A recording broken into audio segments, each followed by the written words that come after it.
Après son coup de 3 pour la rentrée d'Auteuil dimanche, David Cotin qui est rentré plus près de la maison, puisque c'est un gars du Lion d'Angers, ici nous sommes à Nantes, il est descendu dans l'Ouest pour gagner.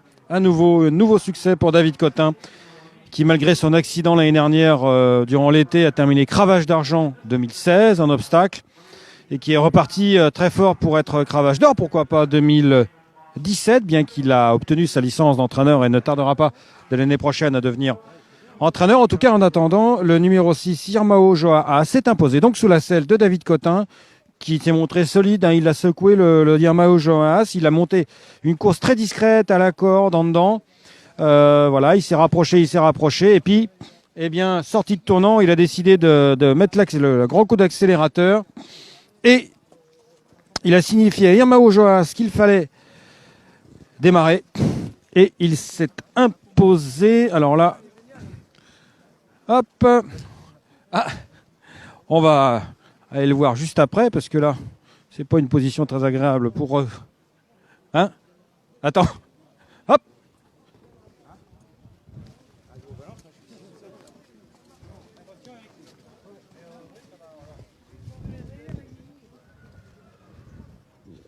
Le voilà donc, David. Alors, David, on t'a pas vu trop de la course, et puis à la fin, il y en a qu'un, c'est Cotin. Hein. C'est un vrai gaucher, il a plutôt très bien sauté, il adore ce terrain-là. Et quand il a vu qu'il avait la pointure, il a quand même fait l'arrivée avec les bons chevaux à Paris. Il faisait partie des meilleurs de sa génération, donc il a encore quelques moyens. Hein. Alors j'ai vu que tu l'as motivé parce qu'il était un peu froid, un peu mou, ou c'est parce que dans le terrain, il avait besoin d'être secoué un peu? Il faut le garder concentré. Je sais qu'il a quand même eu des courses étant jeune, et voilà, mais une fois qu'il a vu qu'il avait la pointure après l'avant dernier, il a filé au poteau. Hein. Classe. Ouais. Merci David, merci beaucoup. Félicitations, c'est le cheval de classe, ainsi dit David Cotin.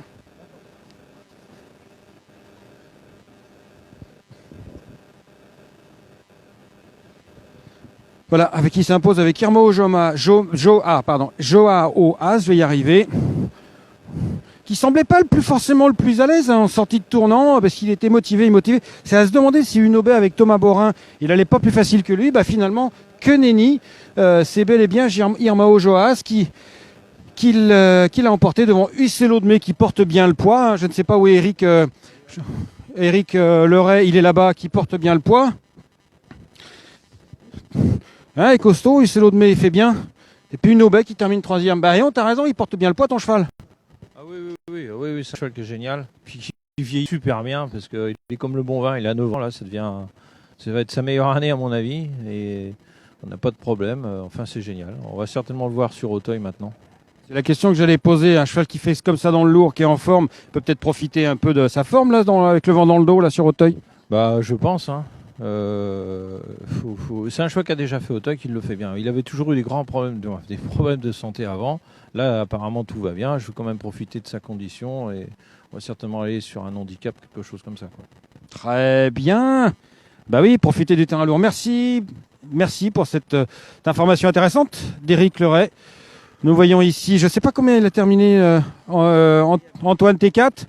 Ouais, T4 un peu loin des 3 premiers, mais enfin bon, qu'est-ce que tu veux, c'est dur là. Un an d'arrêt, c'est difficile dans ce terrain-là, quoi. Il faut vraiment qu'ils aient une condition physique avancée. Un an d'arrêt, pourquoi? Qu'est-ce qu'il avait le cheval, un an d'arrêt? Il s'était mis un coup et voilà, il s'était mis un coup, il avait un pet sur un tendon, donc on a préféré être sage. Très bien, merci beaucoup. Merci Antoine, information effectivement une bonne entrée, parce qu'un an d'arrêt dans ce terrain-là, c'est quand même pas évident. On approche de la dernière ligne droite de cette réunion en direct des coulisses de Nantes avec un nouveau steeplechase, c'est le prix de Chéméré, un handicap de 4. Alors, on a l'habitude de dire que les handicaps, nous, on n'y comprend rien, hein, surtout moi d'ailleurs. Mais bon, là, c'est un handicap en obstacle. Alors, en obstacle, on y voit quand même un petit peu plus clair, si c'est possible. Donc, ils sont 15, s'il n'y a pas de nom partant, je n'ai pas encore entendu. Ils sont 15 et on va les découvrir en suivant ce bien plaisant Babou Natal qui, après un an d'arrêt, vient d'être terminé 4e pour la plus grande joie de son entraîneur Antoine Lamotte d'Argy, qui a été patient, qui l'a attendu un an. On ne va pas courir après parce qu'il marche vite, le cheval. Et on va se retrouver pour le prix de Chéméré. Le prix de Chéméré, donc absolument. C'est la dernière course du jour. Ici à Nantes, toujours en direct depuis Francir. Vous en avez pris l'habitude maintenant, j'espère. Ah bah tiens, déjà un concurrent, c'est le numéro 2, c'est Capco, un fils de Capgarde, présenté par Jérôme Marion, un très grand cheval. Qui a beaucoup de taille, ce fils de Capgarde, c'est le demi-frère de Chamvirco. Le gagnant du Grand Steeplechase de Nantes en 2013. Demi-frère de Chamvirco, gagnant du Grand Steeplechase de Nantes en 2013. Le regretté Chamvirco, parce qu'il est mort depuis, qui était déjà entraîné par Jérôme Marion. Alors, effectivement, j'ai des choses à dire à Didier Marion qui tient le cheval. Et regardez-moi ce cheval. Alors, les puristes de Nantes se rappellent que celui-là, ce cheval-là, il ressemble comme deux gouttes d'eau à son oncle. Son oncle, pas Chamberco, qui est le célèbre crack d'Auteuil, mais un autre cheval qui, pour moi, avait une classe folle aussi, c'est Jarco, qui était un fils de Jarvis, un frère de Chamberco par Jarvis. Et celui-là, Jarco, c'était un cheval extraordinaire. 11 victoires, il a tout gagné ici à Nantes jusqu'à temps qu'il claque, malheureusement. Et lui, il s'appelle Capco. Alors Didier, explique-nous un peu le destin de ce cheval qui a quand même couru souvent mal, mais parfois bien et même très. Qu'est-ce qui se passe? C'est un cheval dans ses débuts, il a eu un petit peu des problèmes. C'est un grand cheval, du mal à le mécaniser. Bon, maintenant il devient à maturité. On pense que ça devra aller. Puis il va dans le terrain lourd. Je pense que ça peut faire une bonne performance. L'autre fois, il a couru moyennement, mais bon, le cheval n'était pas trop près. Ça faisait un moment qu'il n'avait pas couru. Maintenant, il a progressé. Il toise combien là? Parce que là, il fait quand même 10 cm de plus que toi. À mon avis, il fait plus d'1m70, ouais. Ouais, je pense. Et comment il est arrivé chez toi? Parce que c'est quand même un cheval qui a une origine, vraiment une très très grande origine. Il aurait dû partir chez les Anglais, celui-là, des tout petits. Oui, mais bon, à 3 ans, je vous dis, il y arrivait un problème au bassin. Et puis, on l'a gardé. C'était fait mal à la peau. Et de suite, on l'a gardé. Voilà. Merci beaucoup. Merci Didier, le père de Jérôme Marion, qui nous propose donc ce Capco. Alors, je vais prononcer les mots lentement parce que Capco et donc le neveu est un fils de Chamberco OE, qui est une sœur de Chamberco Aurou, qui fut un champion d'Auteuil sous l'entraînement de Gérard Margogne et la selle de Christophe Pieux. Et ce Capco est aussi un neveu de Jarco. Alors, on va parler de croisement un petit peu. C'est une souche. Il y a eu aussi Manhattan Club dans cette famille-là qui avait gagné plein de courses ici, sous l'élevé par Louis Honnête, un gars de Châteaubriand. Et donc, c'est des chevaux un peu lents, enfin pas lents, mais ils sont bons, mais des chevaux très importants. Il y a le demi. Ah oui. Où ça? Qui? Son demi-frère a gagné Chabalco. Ah ok, d'accord. C'est un balco. C'est bien, c'est demi-frère à gagner à dimanche Argentan, c'est un balco, il s'appelle Chabalco. Donc j'en étais où? Je ne sais plus, oui. Ce sont des chevaux qui sont quand même assez grands, assez imposants. Et par exemple, avec Chamberlain, qui était un gros costaud, comme ça, un étalon très imposant, qui faisait la monte au haras national de Châteaubriand, mais il était stationné à La Roche-sur-Yon, si vous arrivez à me suivre. Non, c'est l'inverse, il était... Bon, bref, voilà. Et donc, c'était un gros costaud. Et puis, avec Jarvis, lui, qui était beaucoup plus un cheval dans le sang, beaucoup plus nerveux, ça a donné Jarco. Alors là, on a le croisement d'une mère par Chamberco avec Capgarde. Donc là, Capgarde, c'est quand même... Ça donne des machins comme ça, même si le plus célèbre d'entre eux, Milord Thomas, n'est pas un monstre, mais Capgarde, ça donne beaucoup de modèles.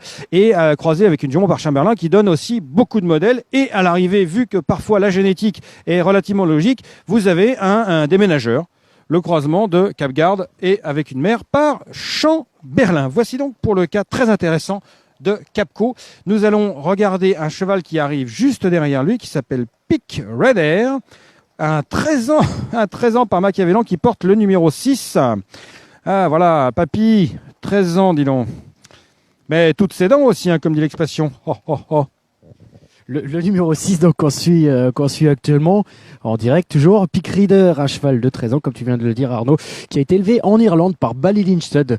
Ballylin c'est donc l'éleveur de ce Pick Reader, c'est la famille de Roman Saddle. Roman Saddle, on en parlait il y a quelques jours, hier tout simplement, sur Francir, puisque Roman Saddle fait toujours la monte en Haute-Marne, dans l'est de la France, chez Éric Gauthier. Et Romain Salos sera présent dimanche, ce dimanche là qui vient, le dimanche 12 mars, à Rosières-en-Saline. Il y a une présentation des étalons à Rosières-en-Saline. Non, ce n'est pas en Alsace, c'est en Lorraine, mon cher, c'est en Lorraine.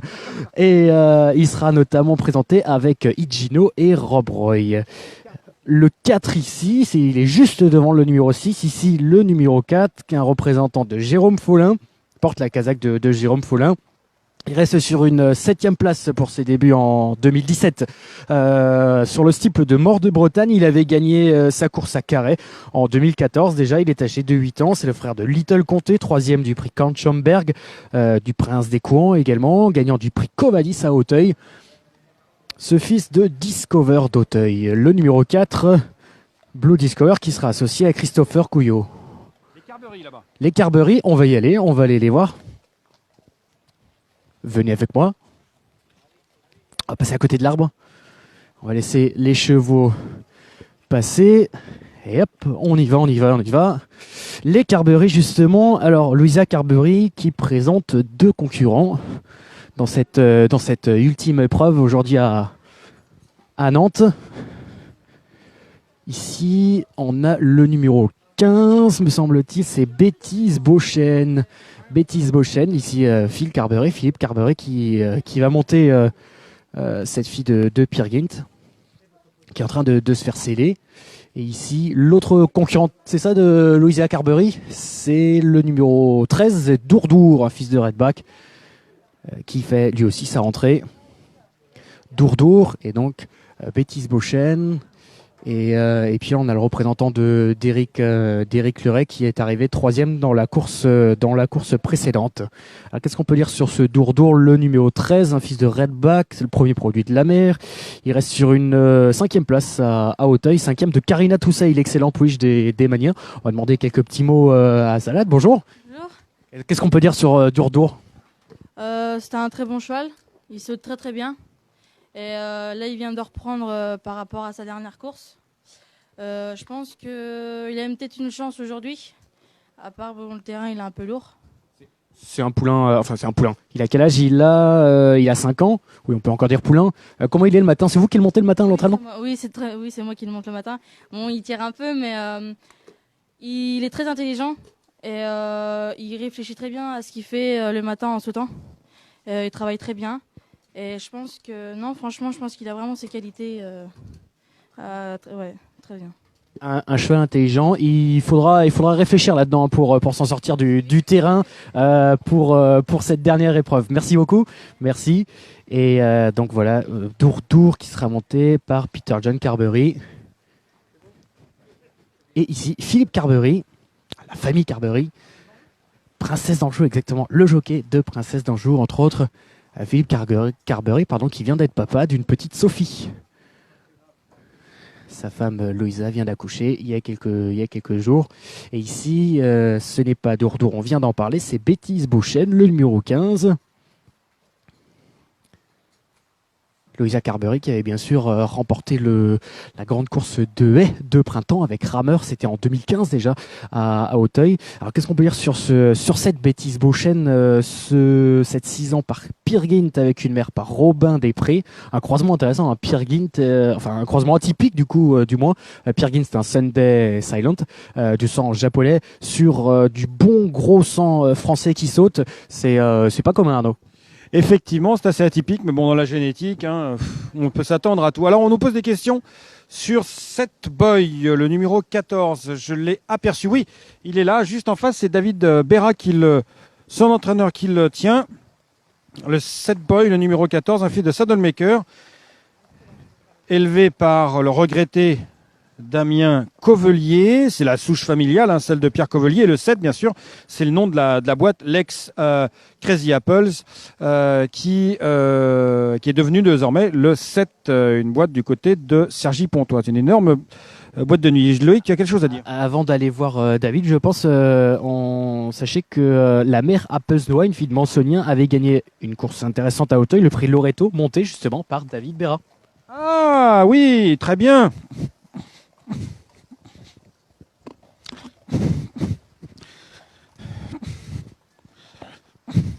Très bien, très bien. Ben, on va lui demander, effectivement.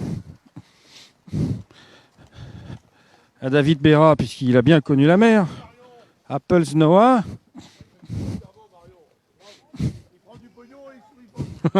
Boqueta, toujours là. Voilà. Et David Berra, qui a bien connu la mer de Le Set Boy. Tu te rappelles d'Apples Noah? Tu avais gagné à Auteuil avec. Ouais, c'était une bonne jument, courageuse. Ce qui pourrait lui faire défaut d'ailleurs. Ah oui, il n'a pas pris cette qualité-là de la mer. Parce qu'elle lui a transmis le plus. C'est surtout un bon sauteur qui, à mon avis, aujourd'hui, a besoin d'une course de rentrée. J'avais pas de doute sur l'aptitude au parcours, alors voilà.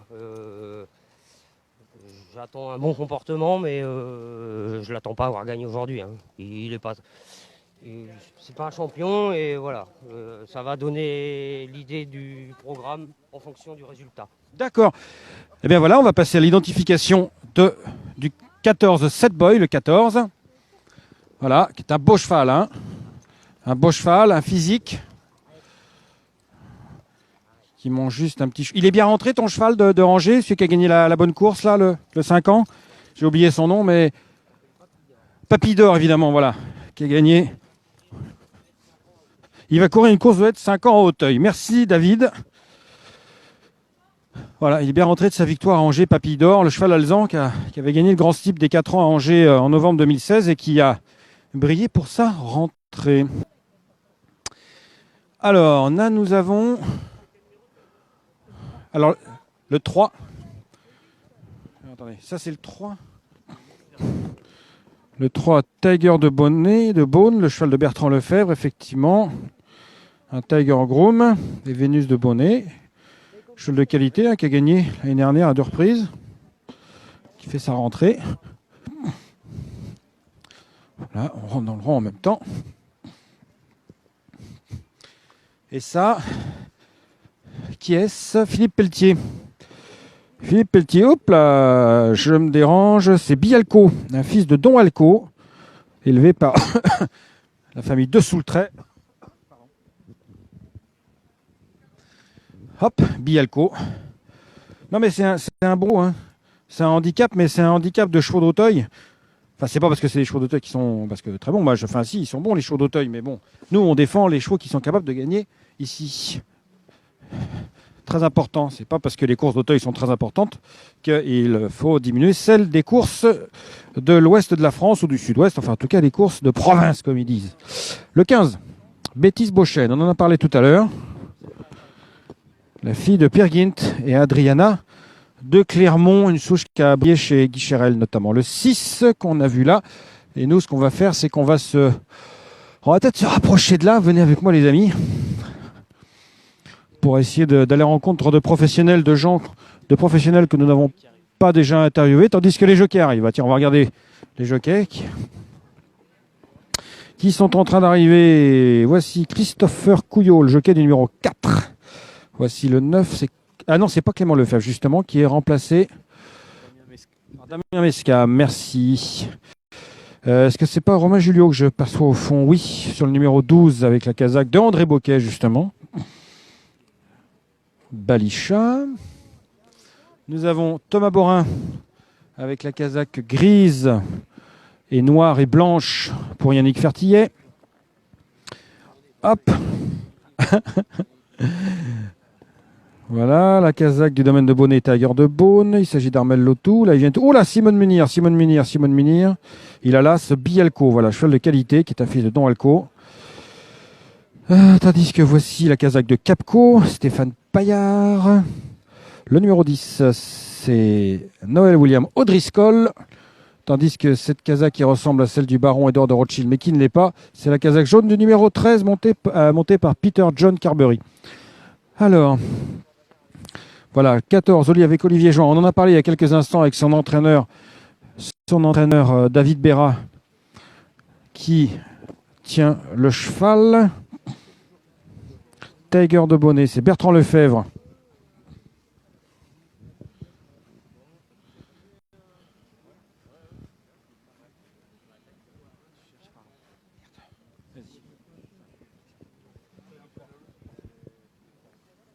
Tiger de Beaune, le numéro 3, présenté par Bertrand Lefebvre.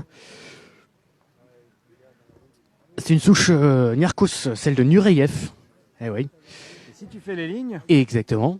il a été 3e au 13 novembre, Battu par Irmao Joas et Papidor.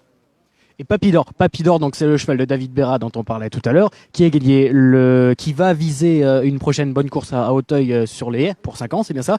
Et Irmao Joa, c'est le cheval qui a gagné la course précédente ici même à Nantes. Vous l'avez vu il y a quelques instants sur Francière. Voilà. Alors voilà, Tiger de Beaune a fait une rentrée assez standard, on va dire à Angers.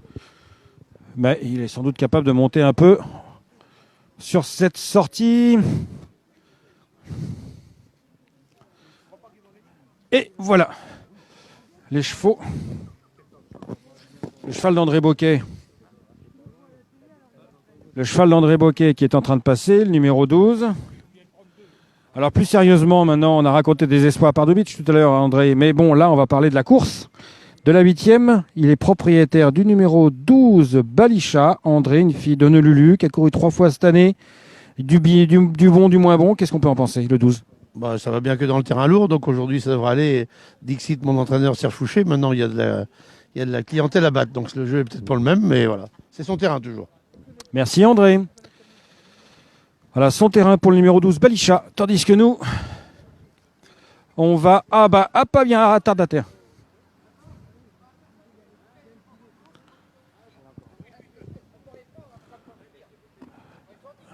Lohengrin.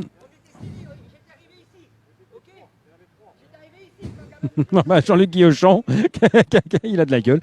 Alors, Lohengrin d'Ulysse, le numéro 5, Lohengrin d'Ulysse, donc, cheval qui fait sa rentrée depuis...